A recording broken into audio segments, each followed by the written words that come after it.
Tu veux connaître les nouveaux mangas qui vont sortir au mois de juin? Eh ben, t'es sur la bonne vidéo. Dans celle-ci, je vais justement te présenter chaque manga en te racontant leurs histoires, le nombre de mangas qu'il y a au Japon et bien sûr la date de sortie. Alors, on perd pas de temps, c'est parti! Et on commence avec la date du 4 juin chez Pika Édition sort Entre la Reine et moi, un shoujo. Dans ce manga, on va suivre Lise qui a le don de voyance depuis toujours, sauf que ça lui fait vivre un véritable enfer. Elle va être repérée par la sublime reine du royaume et va donc être engagée.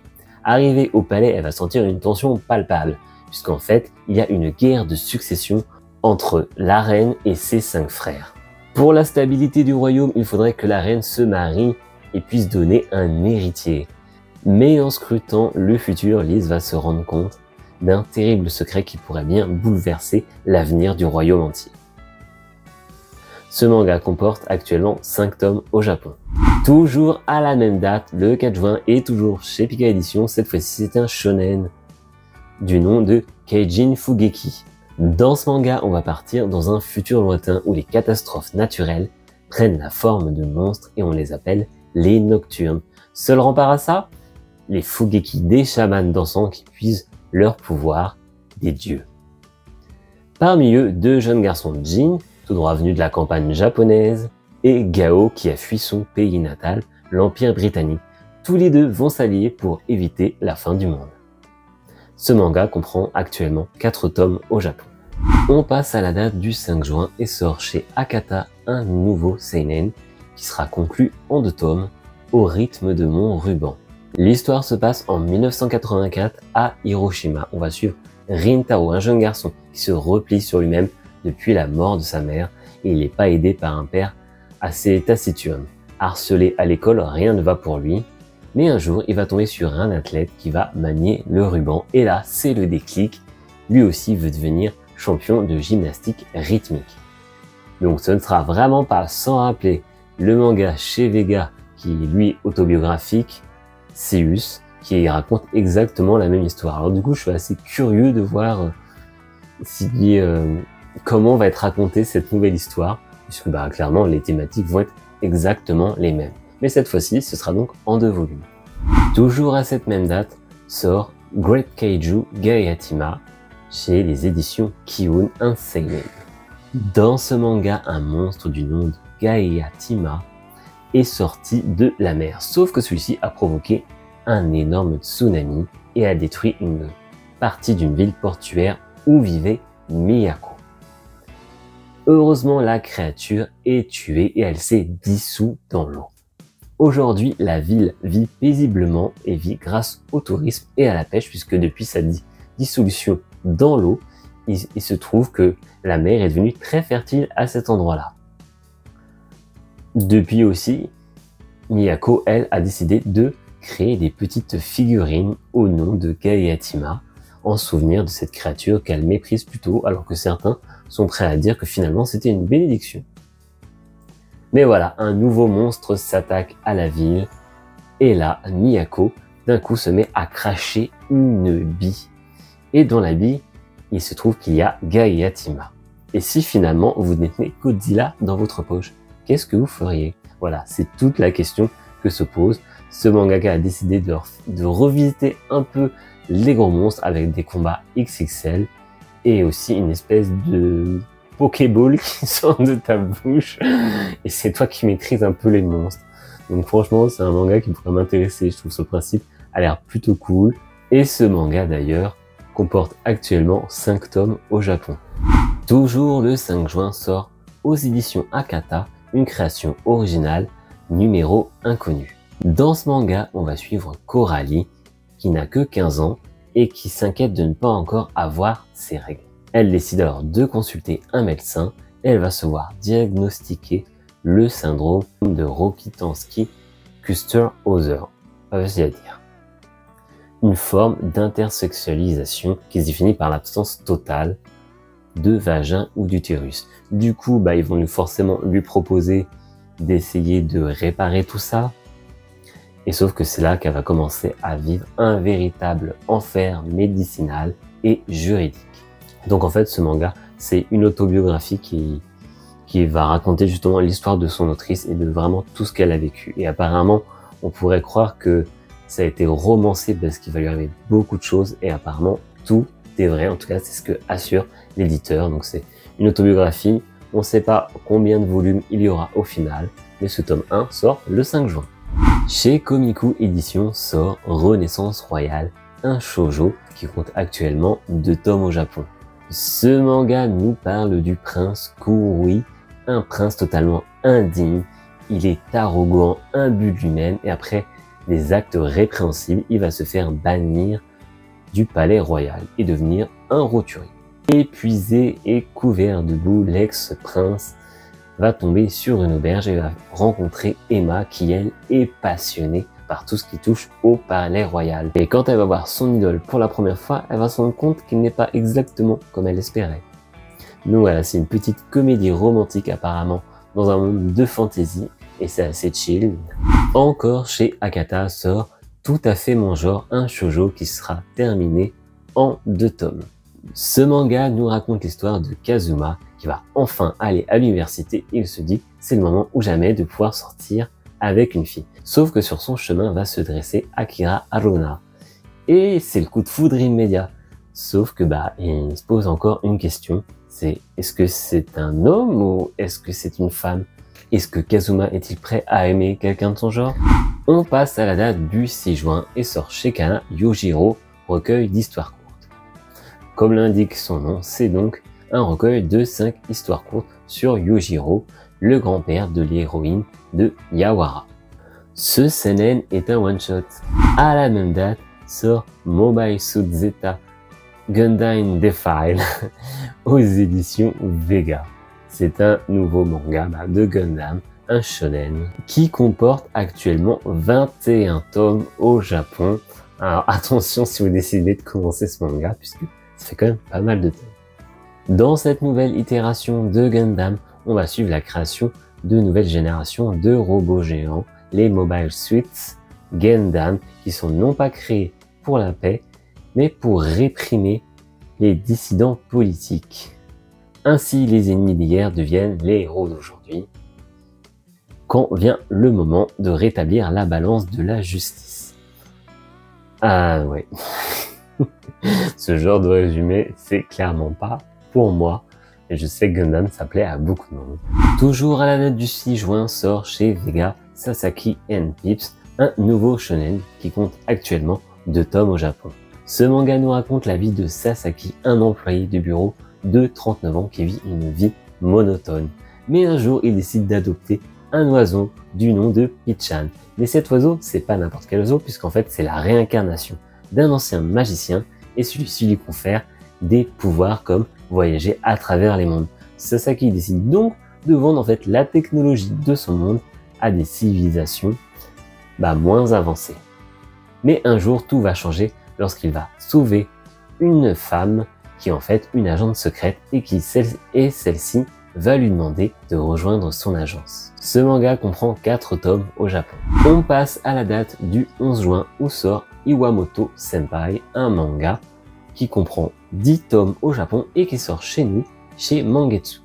Dans ce seinen, on va suivre Iwamoto qui va aux 4 coins du Japon pour enquêter sur des phénomènes surnaturels.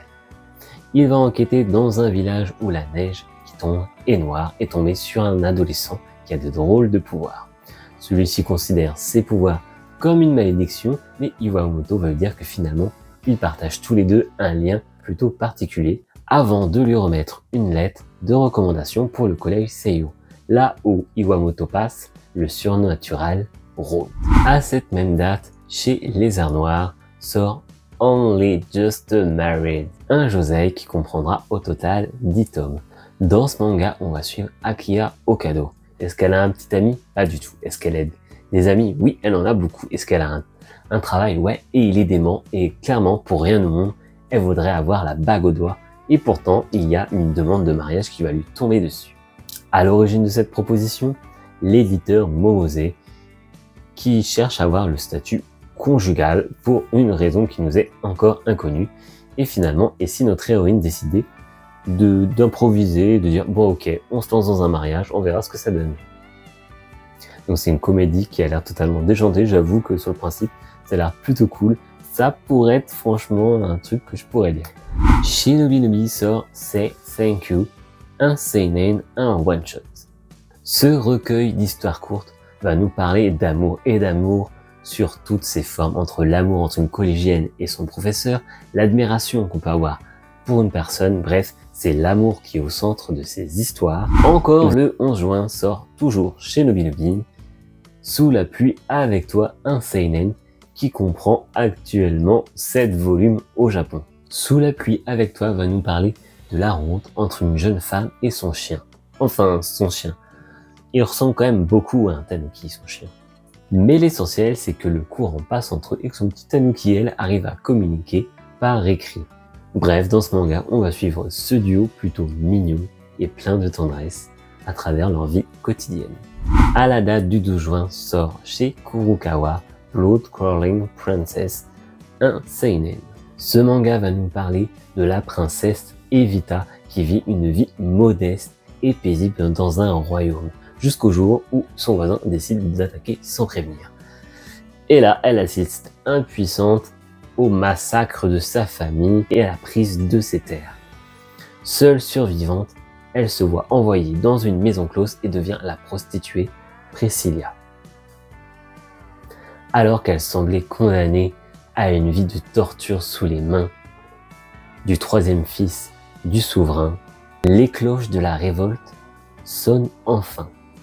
Alors là, clairement, quand j'ai lu ce synopsis, même si j'ai eu du mal à le lire, ça me tente, mais carrément, une petite vengeance là, avec une petite princesse qui va fighter des gens.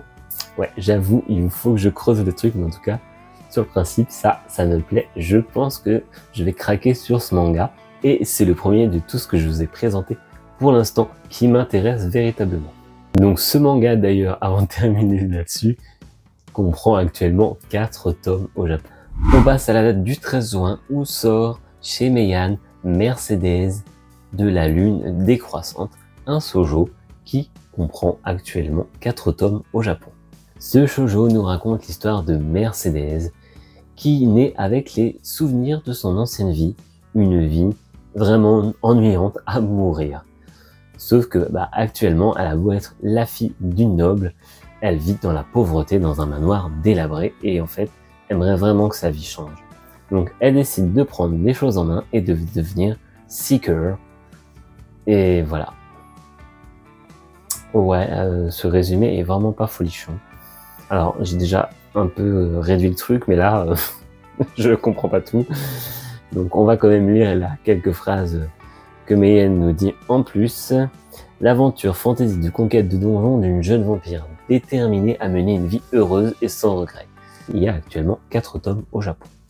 Le 18 juin sort chez Delcourt Tonkam un manga de Jenny, Brille. Dans Brille, on va suivre Emily, une jeune fille qui ne va plus dans son établissement scolaire et qui a beaucoup de mal à communiquer avec sa famille.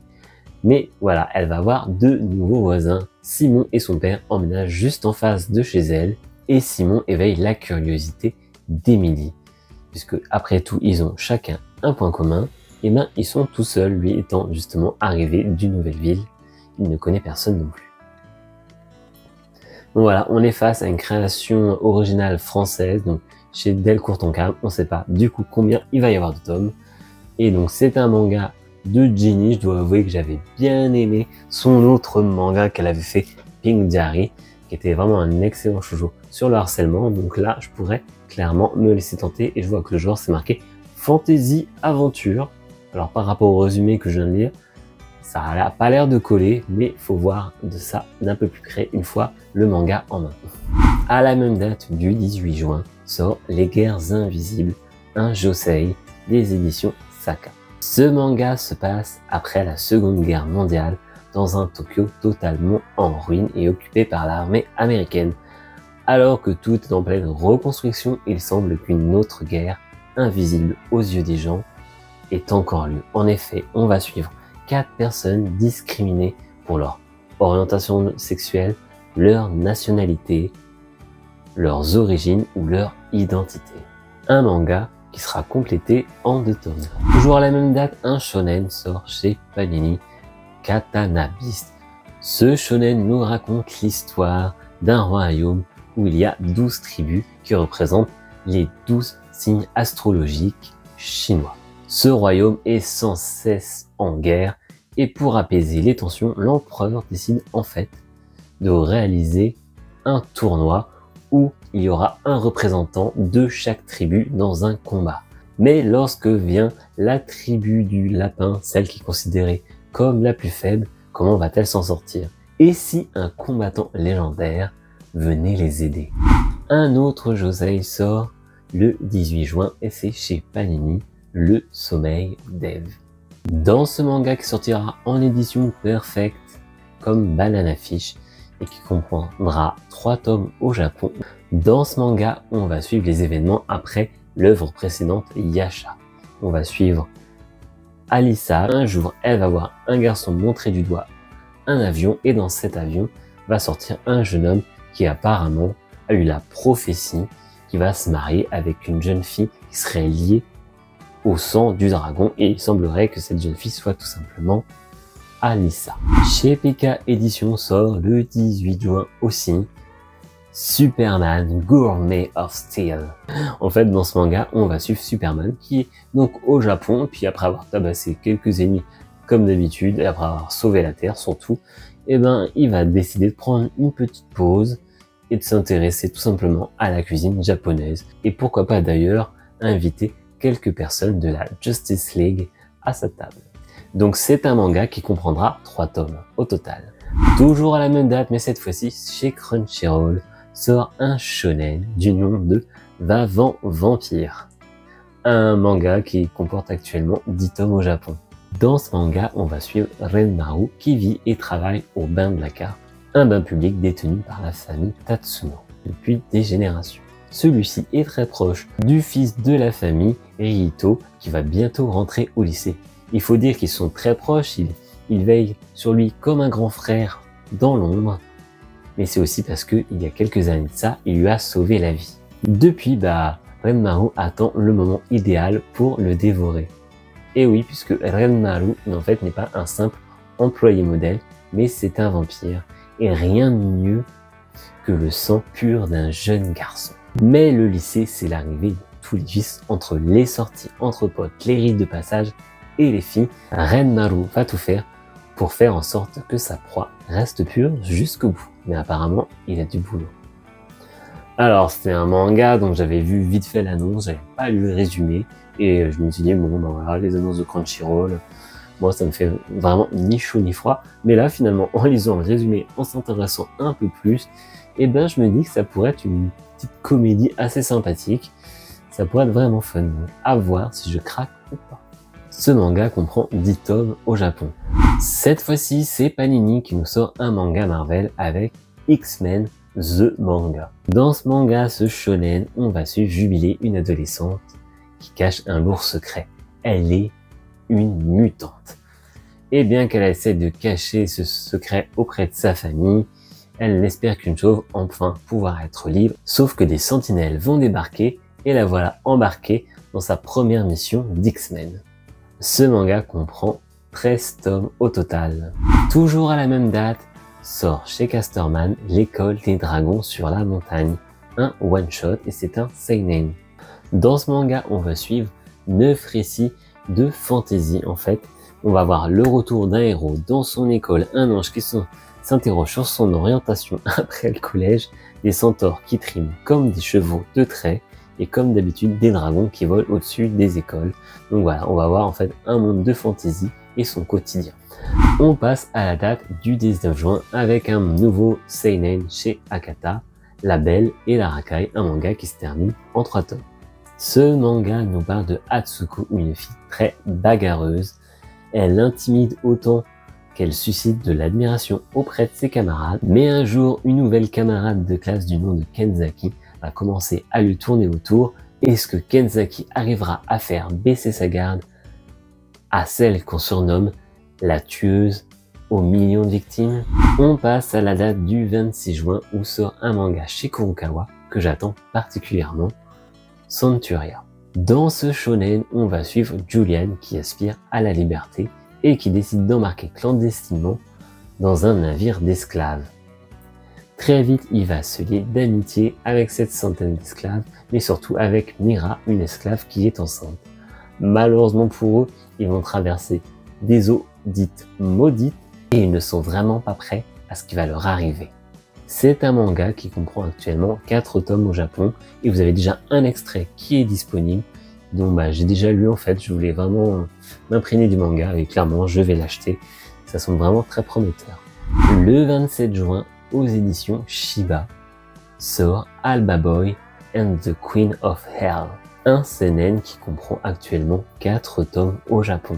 Ce manga nous raconte l'histoire de Don Carter qui va se faire massacrer lui et sa famille.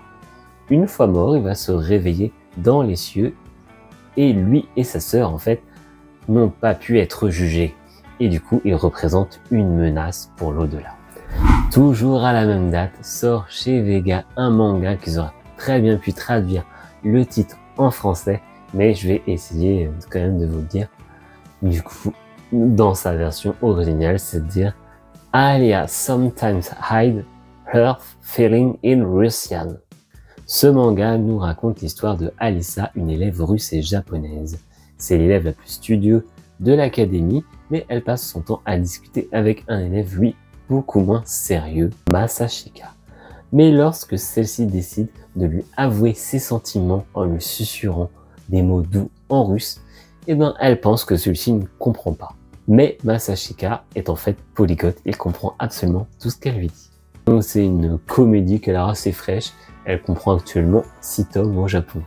Toujours à cette même date sort chez Kana Cross, un shonen qui comprend 26 tomes au total.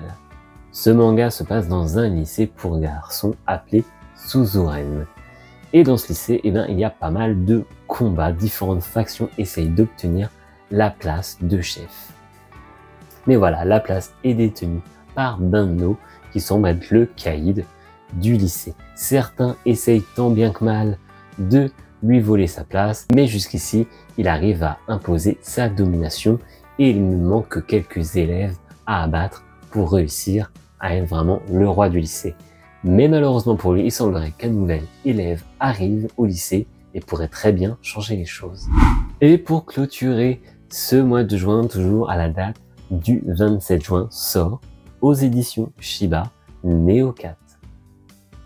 Un one-shot. Ce manga est un recueil de 8 histoires qui nous parlent des chats du futur. Bien que maintenant les chats sont dotés de paroles et marchent comme des humains, ils restent nos compagnons de vie préférés. Et en fait, on va découvrir ce que pensent tout simplement les chats, puisque maintenant ils parlent, ils marchent. Ça peut être un manga assez intéressant, assez drôle. Et voilà qui conclut cette vidéo. C'est vraiment des vidéos qui sont très dures à tourner, parce qu'il faut réussir à chaque fois à sortir les noms des mangas quand ils sont en anglais et surtout les résumer, faire des résumés encore plus courts, et ça c'est vraiment terrible.